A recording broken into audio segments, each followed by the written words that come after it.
Now, US President Donald Trump is threatening 200% tariffs on European wine. This comes after the EU retaliated against US duties on European steel and aluminium. As a top wine producer, France is particularly vulnerable to these latest levies.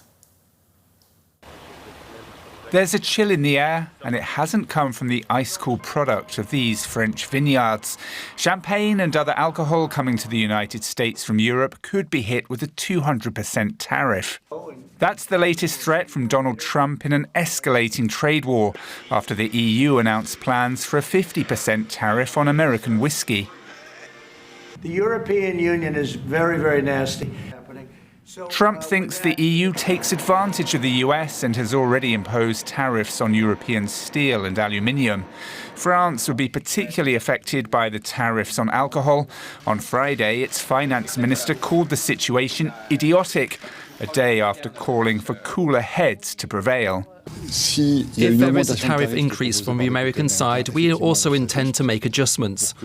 However, we remain ready to negotiate, seeking compromise, and we wish to reach a reasonable agreement.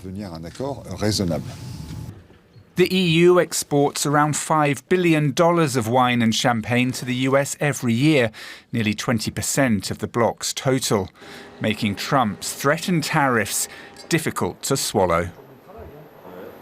All right, let's talk about this with Sina from DW Business. Hi, Marie. So tell us, first of all, how we got to this situation. Right, this is a tariff ping pong, essentially. So Trump started this all, and he imposed steel and aluminum tariffs earlier this week. And the EU was ready to retaliate with its own tariffs, and it answered by announcing that on the 1st of April, a first round of tariffs against the US, against traditionally American products, would go into effect. So whiskey, bourbon, peanut butter, for example. And it also announced a second round of tariffs that would go into effect later in April. And now Trump is retaliating against the retaliatory tariffs. So essentially what we're seeing here is a trade war. OK, so the EU slapped tariffs on whiskey. Now we're seeing the US potentially hitting European wine. Why is this all about alcohol? Right, so we just heard, of course, the US is an important market for European wine producers, the biggest export market, and the EU also buys a lot of American whiskey. So this isn't insignificant, but really it's economically not as big of a deal as these other tariffs that we've seen in the past. But what is a big deal is the symbolic value, right? Wine is European history, culture. France is proud of its wine. Italy is proud of its wine. And it really hits the Europeans right at their heart. And the same goes for whiskey, for example. By hitting whiskey distilleries in Tennessee, Europe is hitting a heartland of Trump supporters. It's hitting smaller businesses that are going to feel this and that are going to feel these repercussions, not big conglomerates only. And so this is really an emotional tactic. Right, emotions are at play here.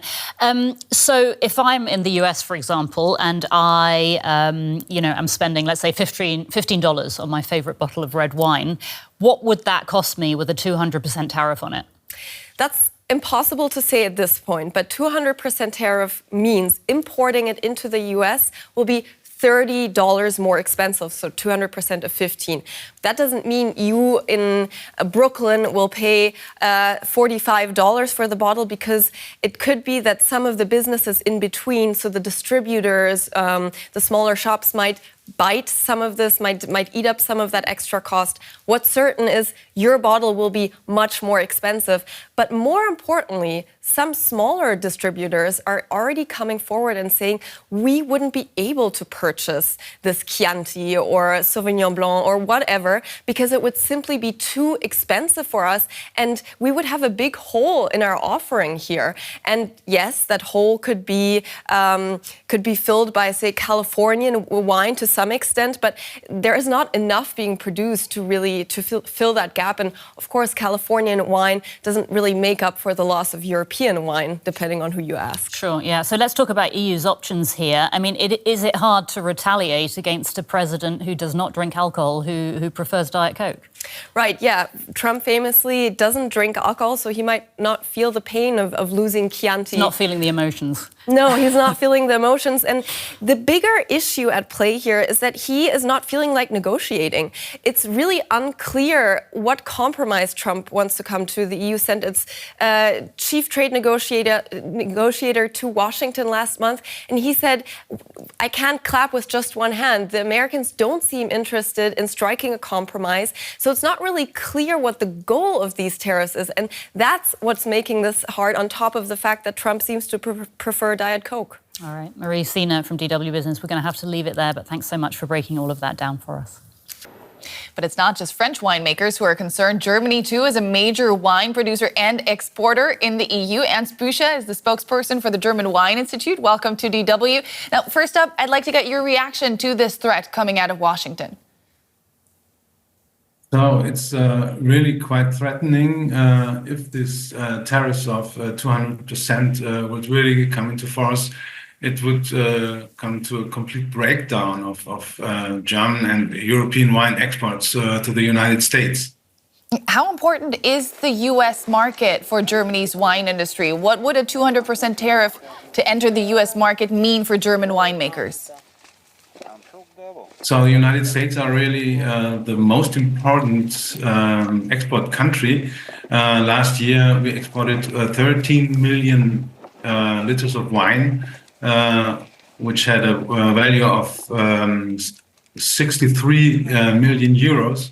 And this is 1/6 of the whole export value we earn over the year. Did you in some way maybe expect to be dragged into this after the EU announced tariffs on U.S. spirits as a countermeasure to U.S. levies? Well, we had the same situation in 2019. And at that time, we had 25% tariffs, punitive tariffs.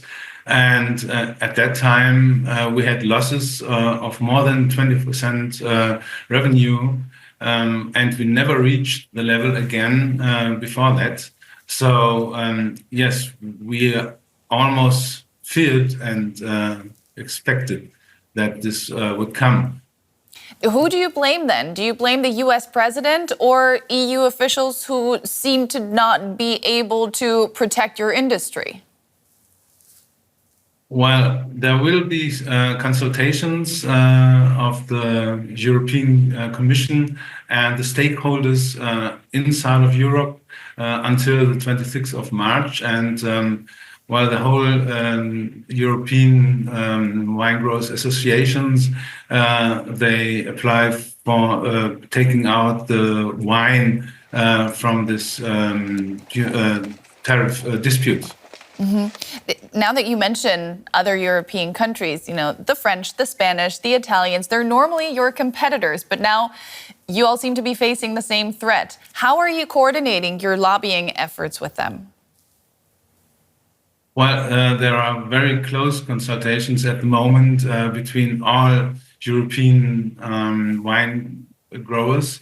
And there are several associations that work close together, and they really talk with one voice to the European Commission to take out wine from this tariff dispute.